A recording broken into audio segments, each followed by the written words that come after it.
The Kavarian Empire had rules. Strict, unbending rules that governed every aspect of galactic society. One of those rules stated that any species seeking membership in the Galactic Council must prove their worth in the arena of ascension. It was a test of combat prowess, strategic thinking, and survival instinct. For 3,000 years, no species had refused. For 3,000 years, the Empire's greatest warriors had served as gatekeepers to civilization. Today, humanity would learn its place. Ambassador Chen stood in the observation deck, her jaw clenched tight enough to crack teeth. Below, in the crimson sands of the arena, a 12-year-old human boy named Marcus Webb stood alone, dressed in simple combat gear. Across from him, the Kavarian champion, Warlord Thexanol, towered at nearly 9 feet tall, his forearms rippling with bio-enhanced muscle, his exoskeleton gleaming under the twin suns. "This is insane," Chen hissed to the Kavarian arbiter beside her. "He's a child.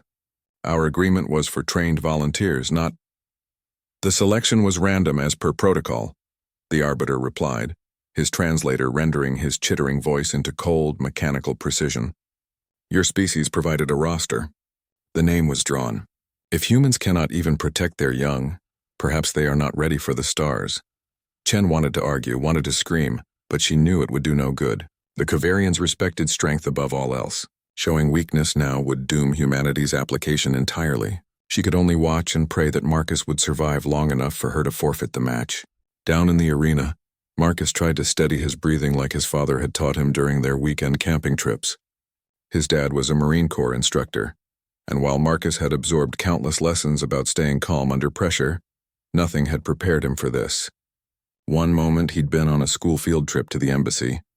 The next he was being told he'd been selected for a great honor. Thexanol raised all 4 arms, and the crowd of assembled alien dignitaries erupted in approval. The warlord's mandibles clicked in what might have been laughter. "Small human," Thexanol's voice boomed across the arena, translated into English through Marcus's neural implant. "I will make this swift. You should not suffer for your species' arrogance." Marcus didn't respond. His eyes were scanning, calculating. His dad's voice echoed in his memory. "Size doesn't matter if you understand leverage and momentum. Every opponent has weak points. Find them. Exploit them." The gong sounded. Thexanol charged forward with terrifying speed, all 4 arms reaching to grab the boy and end this farce. The crowd leaned forward in anticipation of the quick kill. Marcus didn't run. He didn't freeze. He moved. In the first second, Marcus dropped into a slide, his smaller size allowing him to slip beneath Thexanol's grasping arms. As he slid past, he grabbed a handful of sand and kept moving. In the second second, as Thexanol turned to locate his prey, Marcus was already airborne. He'd used a piece of broken arena wall as a springboard, launching himself at the warlord's back. The sand in his hand went directly into the breathing vents of Thexanol's exoskeleton, a design flaw Marcus had noticed during the pre-fight ceremony. The warlord gasped. His respiratory system suddenly clogged. In the third second, as Thexanol stumbled and reached back with all 4 arms to grab the irritant on his back, Marcus did something no Kavarian warrior had ever experienced in the arena. He didn't try to match strength with strength. Instead, he grabbed the emergency release valve on the side of the exoskeleton, another detail he'd observed, and yanked it with all his weight. The exoskeleton released with a pneumatic hiss. Thexanol, suddenly bearing the full weight of his bio-enhanced muscles without mechanical support, and with sand still clogging his breathing vents, collapsed to his knees.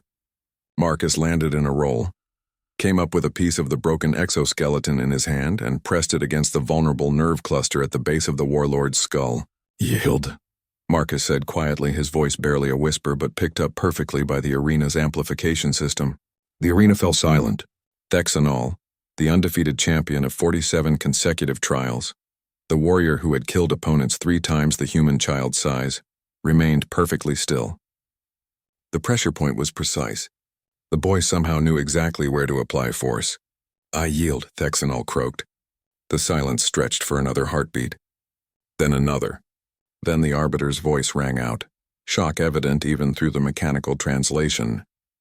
"Victory to the human."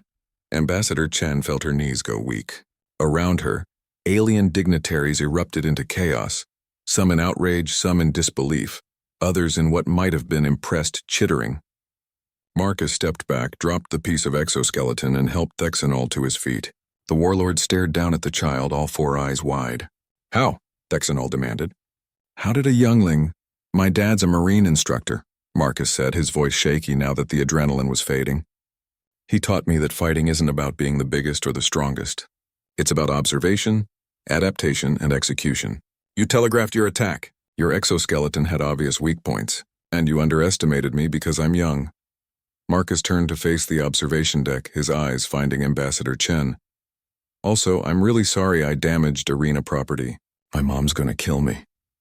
A sound rippled through the assembled aliens. It took Chen a moment to realize what it was. Laughter. Actual, genuine laughter from species that rarely showed amusement.